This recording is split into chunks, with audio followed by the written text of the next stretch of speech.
Thanks everyone. Well, I will get this press conference underway. Adam Zampa joining us tonight after his performance this evening. If you have a question, raise your hand and we'll try to get to as many as we can. Sir on the left. Hello. Senior player Mitch Marsh, Josh English and other than are rested today. 3 debutants in your side today. No practice session before match Australian team in Pakistan. Do you think in spin condition is the main reason of defeat today?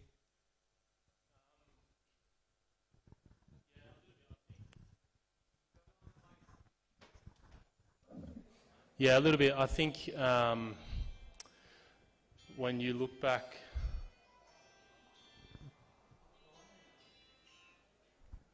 phone's on silent, eh? Yeah, I think in particular from what we're used to in Pakistan, well, I think we've been here 3 times in the last few years. We haven't really encountered wickets like tonight. It was certainly a little bit drier than usual. When you look back to the Champions Trophy last year, it was glassy, low wickets that you kind of hit through the line of the ball. The wicket got, I think, slower and lower and a bit more spin throughout the game. The best time to bat felt like potentially the first 10 overs of the first innings and then the first 5 or 6 overs. Hi, Adam. Adam, good. Do you want to turn your phones on silent, fellas? Please? Hello. Whose phone is that? Can we turn it off, please?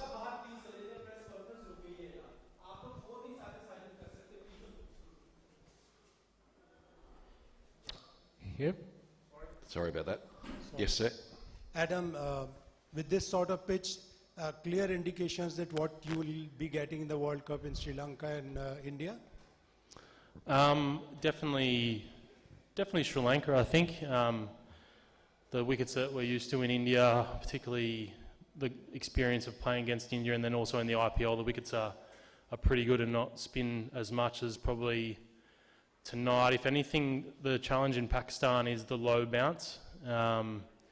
It's definitely truer in other parts of the world. Sri Lanka probably spins and bounces a little bit more, whereas tonight I think the challenge was definitely slow off the wicket, and then the low bounce gets you in the bottom of the bat. So that was definitely a challenge. I think, like, to finish my answer from before was, yeah, it's pretty alien for some of the young guys, particularly in the group. We've obviously got a very different squad to what we have in this series as what we'll have in the World Cup, so a lot more experience comes back then, but exposing those guys in the middle order particularly to conditions like that, it's going to be good for them in the long run. Zampa, hi. Just want to ask about today's crowd, how they support your team as well, and what about their support to Pakistan, and how do you see these pitches? Is this going to help you for the World Cup? Yeah, first question, the atmosphere was great, always is here. I think the passion's obvious. You know, you can see that there hasn't been a lot of international cricket here, so I think it's great for the locals to be able to come to cricket. We've been travelling here for the last 3 or 4 years now, but it's still, I think, the opportunity for them to see international cricket in Pakistan. They love it, so the atmosphere is great. Yeah, the wickets are, I mean, I'm quite lucky. I've played a lot of cricket now, so for me, I know what to kind of prepare for and different conditions around the world. So, I've played quite a handful of games now in Lahore, so you know exactly what to expect. And I think, as I said, answering the question from before, you've got to adapt, and all the wickets around the world are a little bit different. When you think of the subcontinent and Pakistan and Sri Lanka and India being kind of close to each other, but the wickets are definitely totally different in all 3 countries. Take one here and we'll move over to the right. Wickets here are quite different to, your squad's quite different to the one you're taking to the World Cup, and the wickets here are quite different as well.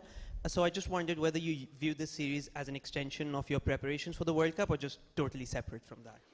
Yeah, it definitely feels like an extension. I mean, we're away now for a block of time, 5 or 6 weeks, and understand that there's some niggles and a few guys who had a really big run into to this series in the World Cup. So as I said before, like exposing some new guys to the team and different conditions is great, but it's definitely a leading. I think you look back to our successful World Cups, preparing for the one-day World Cup in India was a long lead-in, and all those games are important. You can't kind of come in without much game time and not a lot of time around together as a group, so it's nice to be prepping for that. Adam, 3 debutant, can we call it a wise decision or a bold one from the Australian side? And the other thing, do you think that this World Cup will be a spinners-dominated tournament, or the pacers could be played a vital role? This World Cup, what will it be dominated by? The upcoming T20 World Cup. Yeah, I think it'll change throughout the World Cup. I think the first stage of the tournament, particularly in Sri Lanka, I think the spinners will play a huge role. I think there's some opponents in those kind of groups that haven't been exposed to world-class spin bowling as well. So I think the conditions in that factor is probably going to play a huge role, and then it'll change definitely in India. I think, India, you don't really see it as a, my experience of it is it's not like playing tonight, or it's not like playing in Sri Lanka, that's for sure. It's totally different. It's good batting wickets. It's, you've seen in the latest series between New Zealand and India, they're definitely more high scoring than, say, tonight or Sri Lanka.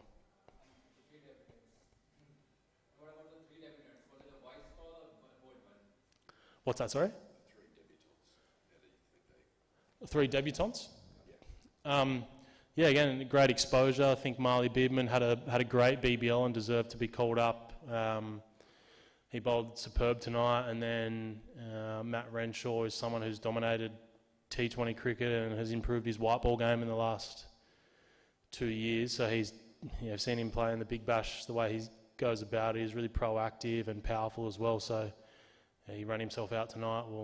Well, that's probably up for question whether or not it was Renshaw's fault or Green's fault, but he looked good tonight, and he's a good white ball player and fits into the group really well. And then Jack Edwards, again, someone who's played a lot of domestic cricket over the last few years and deserved the call up, and he probably batting at 8. He's not played that role too often, but he looks tidy with the ball. He's definitely got a big future in Aussie colours. 2 more here, guys. 1 there and 1 there. We'll finish. You take the wicket of premier Pakistani batter Babar Azam. So how's your feeling now? How do I feel to get Babar Azam out? You took the wicket of Babar Azam, premier batter of Pakistan. So what's your thought on this? About getting him out? Yes. Is that your question? Look, I don't know, guys. He's been a very good player for a long time, but I mean, it's not the first time I've got him out, and I hope it's not the last, but it's always good to get big wickets. It's what I'm in the team for. Okay, Adam, I want to ask you, with your fantastic bowling, 4 batsmen of Pakistan returned back to the pavilion. And if I talk about this, Saim Ayub, Salman Ali Agha, Babar Azam and Usman Khan. And what do you think, which wicket was your tough task to achieve? I think when you get out of the power play, and my role in particular is to try and halt that momentum, which Pakistan definitely had after the power play. So Ayub was, his important wicket. He was playing well. He's got to a point where he was going to try and put the bowlers under pressure. So his wicket kind of, if he batted for a few more overs and continued what he was doing, you're probably looking at, instead of 168, maybe 180 or 190, which would have been impossible to get on this wicket. So. Probably him. He's a good player. Okay. Thanks, everyone. Thank you.